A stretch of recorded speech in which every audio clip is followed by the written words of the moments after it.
आता आपल्या आवडत्या मालिकेचे संपूर्ण भाग मालिका प्रसारित झाल्यानंतर लगेचच पाहू शकता फक्त सन नेक्स्ट वर. भारतातील प्रेक्षकांसाठी मोफत सेवा.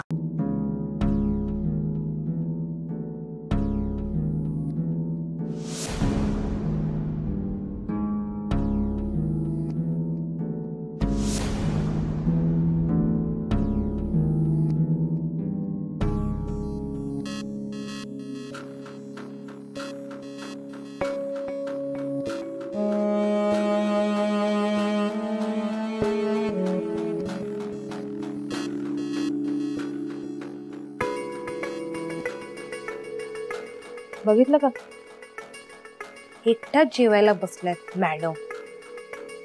तिच्या नादाला कोण लागलं? वाटलं नव्हतं ना ती अशी असेल.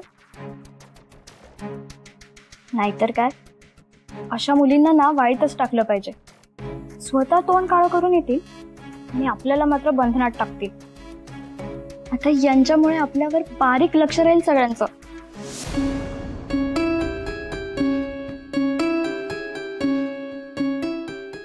सगळ्यांवर बंधनं टाकून आरामात जेवायला बसले.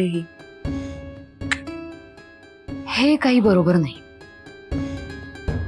मला नाही वाटत तिला चांगलाच धडा शिकवायला हवा. हो ना मॅम, खरं बघा हिच्याकडे काही झालंच नाही अशी जेवायला बसली. एका पैशाची लाज नाही यायला. चला, मी एक चॅलेंज देते तुम्हाला. जी कोणी आत्ता तिच्या इथे जाऊन तिचा डबा पाडेल तिला माझ्या मेकअप बॉक्स मधली एक लिपस्टिक गिफ्ट करणार मी. चालेल ना मॅम, मी अशी जाऊन काम करून येईल बघा. पण तुम्ही तुमचं प्रॉमिस लक्षात ठेवाल ना? डन. हे काम झालं की माझ्या रूम मध्ये यायचं आणि माझ्या मेकअप बॉक्स मधली तुला आवडेल ती लिपस्टिक घ्यायची. चालेल.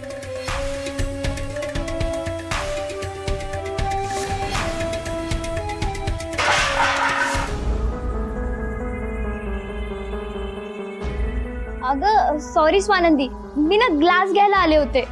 कसा धक्का लागला कळलंच नाही मला. सॉरी.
हॅलो स्वानंदी, डबा खाल्लात?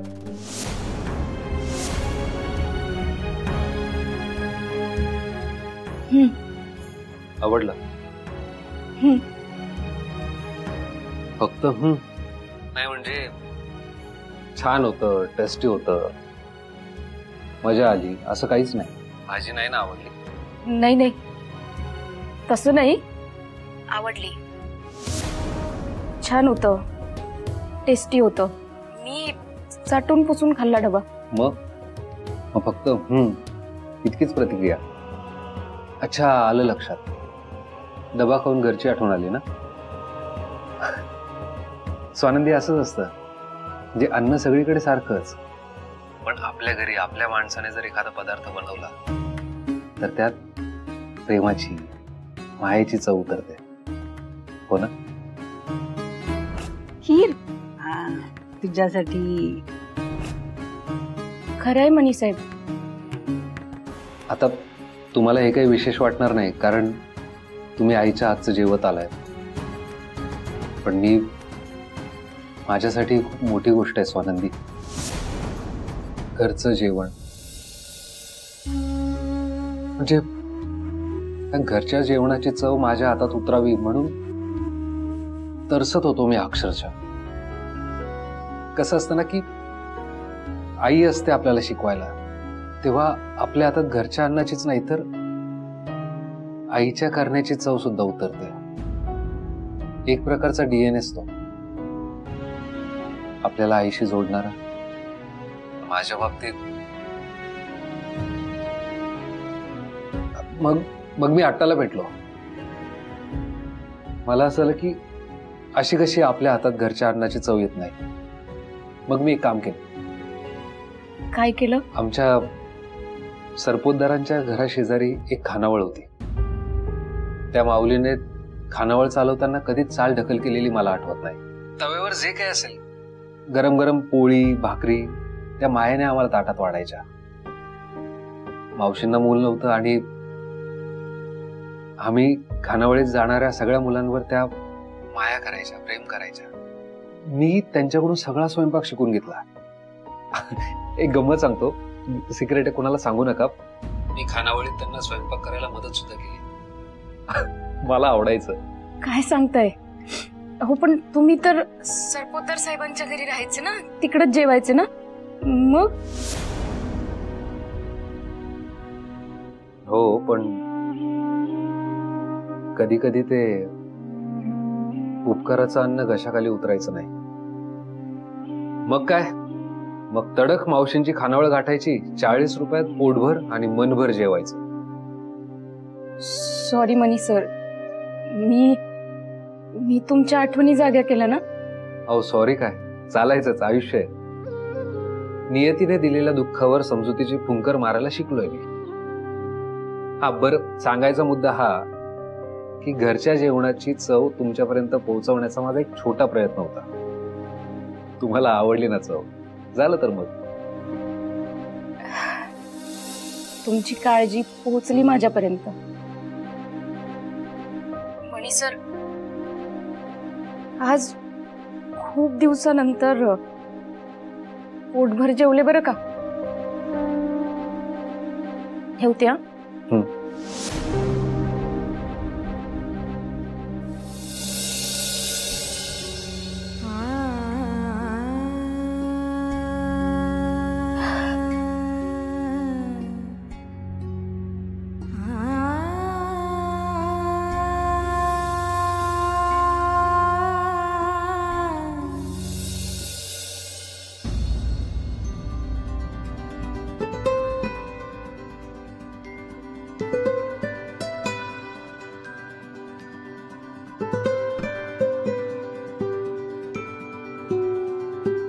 स्वानंदी, अशाच छोट्या छोट्या गोष्टीतून तुमच्या चेहऱ्यावर कायम स्माईल आणण्याचा प्रयत्न करेन.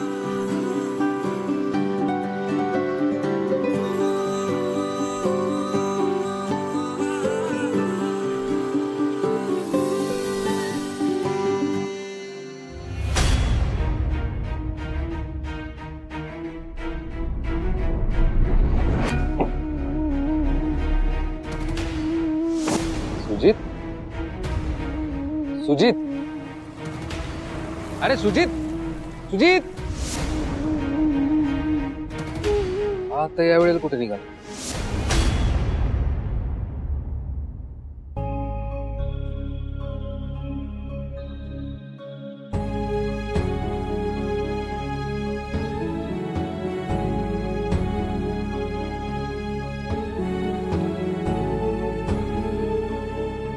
स्वानंदी, स्वानंदी,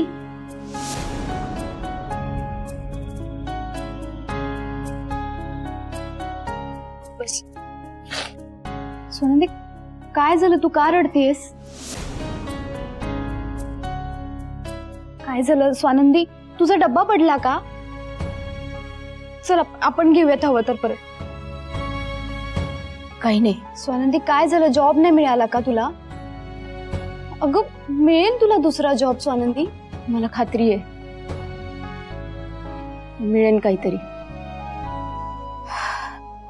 आणि मनी सर पण मला मदत करताय जॉब शोधायला. मनी सर ज्यांना कधीच कुणाचा सपोर्ट नाही मिळाला, आपलं म्हणावं असं कुणी नाही, तरी ते त्यांचं आयुष्य सुंदर करण्याचा प्रयत्न करू शकतात. आयुष्याचा संघर्ष जगायला शिकू शकतात.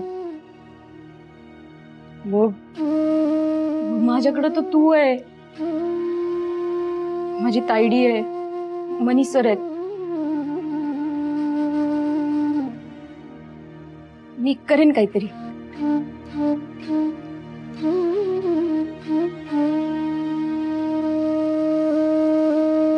मॅडम, हायजीन नावाची गोष्ट असते की नाही? अहो ते टॉयलेटची हालत बघवत नाहीये. आम्ही पैसे देतो तर स्वच्छता हाही आमचा हक्क आहे. हक्काच्या गोष्टी कळतात, स्वतःच्या जबाबदाऱ्या कळत नाही तुम्हाला?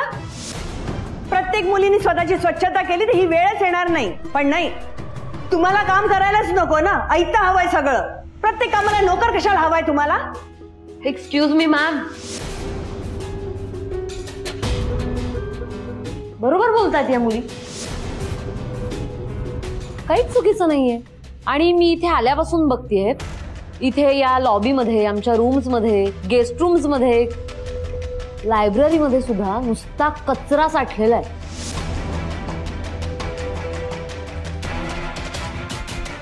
आणि मला एक गोष्ट कळत नाहीये, आम्ही नोकरी करायची की इथे साफसफाई करत फिरायचं?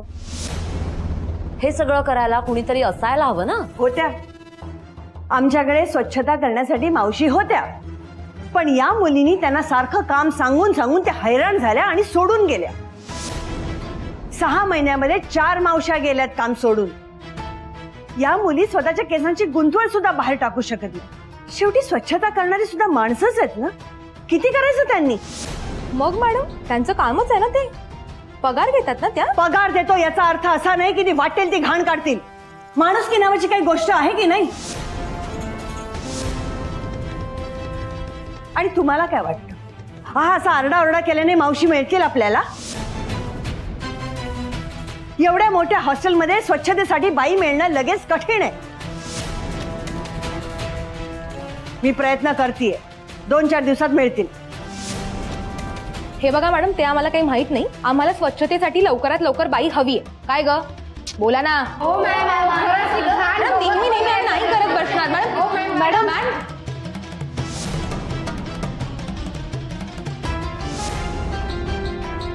म्हणजे तुमची काही हरकत नसेल तर हे साफसफाईचं काम मी करू का?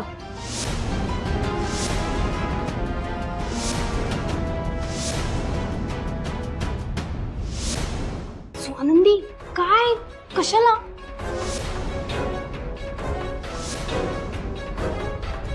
स्वानंदी, मी हे साफसफाईचं काम करायला तयार आहे.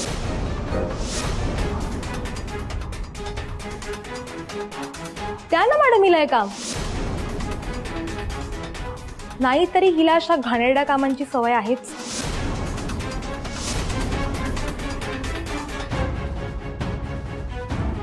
शिखा.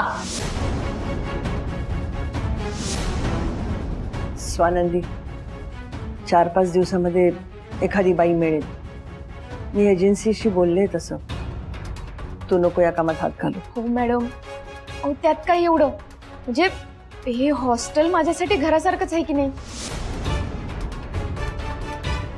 आणि आपण आपल्या घरी करतोच की साफसफाई, मी खरंच करेन. स्वानंदी, हे हॉस्टेल आहे, भरपूर खोल्या आहेत, कॉरिडोर आहे, बाथरूम आहे. हे एवढं सगळं सहज शक्य नाहीये.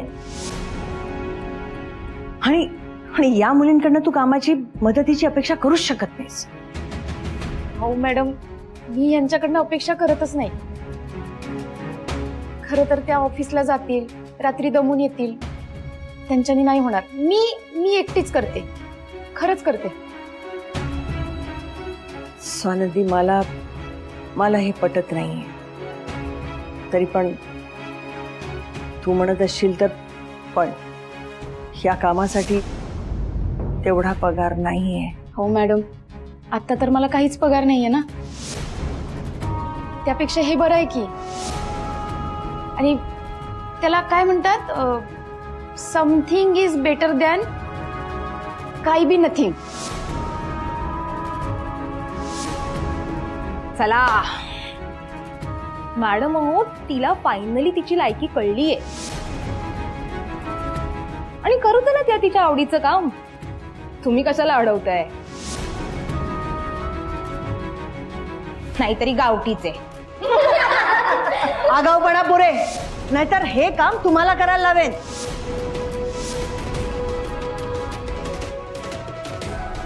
तू म्हणत असशील तर मी तुला परवानगी देते, पण पगार तुला जेवढा मावशींना देतो तो तेवढाच देऊ शकते. थँक्यू मॅडम, खरंच थँक्यू.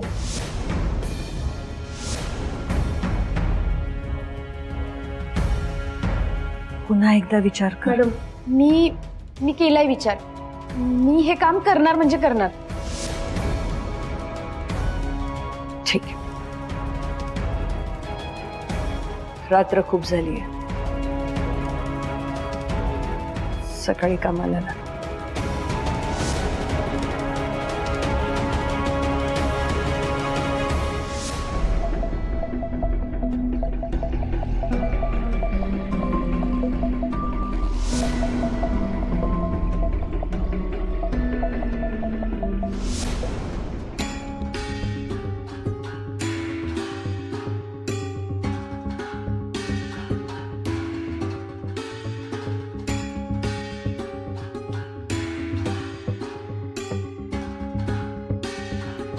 काही येत का नाही अजून? सुजित पुन्हा त्या दारू पब मुलींच्या नादाला लागलेला दिसतोय. बरं फोनही उचलत नाहीये.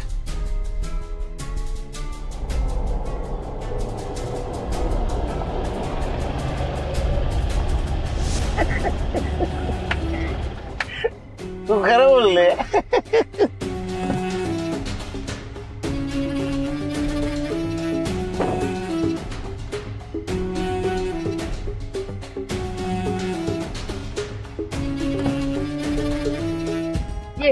बाहेर ये, सावकाश सावकाश सावकाश सावकाश सावकाश. सुजित, हे काय?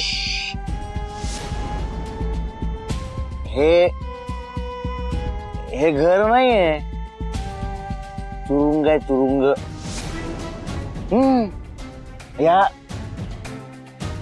या तुरुंगात एक हिटलर राहतो, हिटलर. त्याला जर कळलं ना आपण आलोय, रात्रभर इथे आपल्याला ओढव उभं करेल अंगठे धरून. हळू बोलायचंय ना. सुजित, पिऊन आलायस? काय प्रॉब्लेम आहे? ही कोण आहे?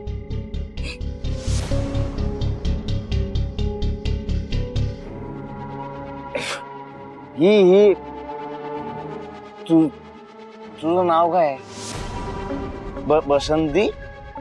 तुम्हारा नाम क्या है बसंती?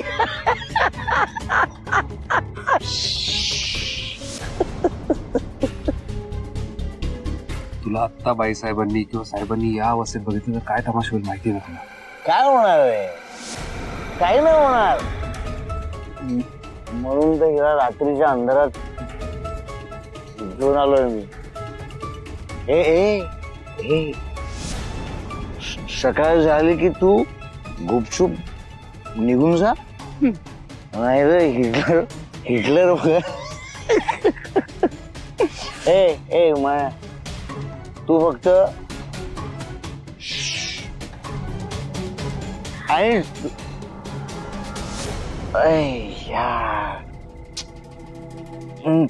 तुझं नाव काय? माझं नाव मी पण विसरले. मग तुला काय एक नाही म्हणा, आपण शाळेत असताना ते गणित यार, गणितात काय व्हॅल्यू एक्स. मी तुला प्रेमाने एक्स म्हणू. एक्स. ऐका ना, सुजित आता शुद्धीत नाहीये, म्हणजे तो काय बोलतोय काय वागतोय त्याचं त्यालाही कळत नाहीये. मला असं वाटतं तुम्ही या. ए ए ए ए हा हा बंगला माझा आहे, माझा आहे. त्याच्यामुळे इथे कोणी यायचं, माझ्या आयुष्यात कोणी यायचं ते सगळं मी ठरवणार. हे सांगायचा अधिकार तुला नाहीये, कोणालाच नाहीये.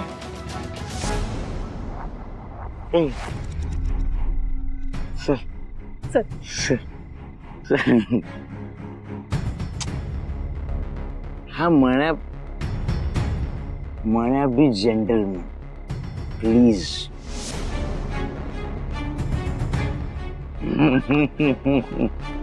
म्हणजे आपल्याला आवाज नाही, हिटलर उठला.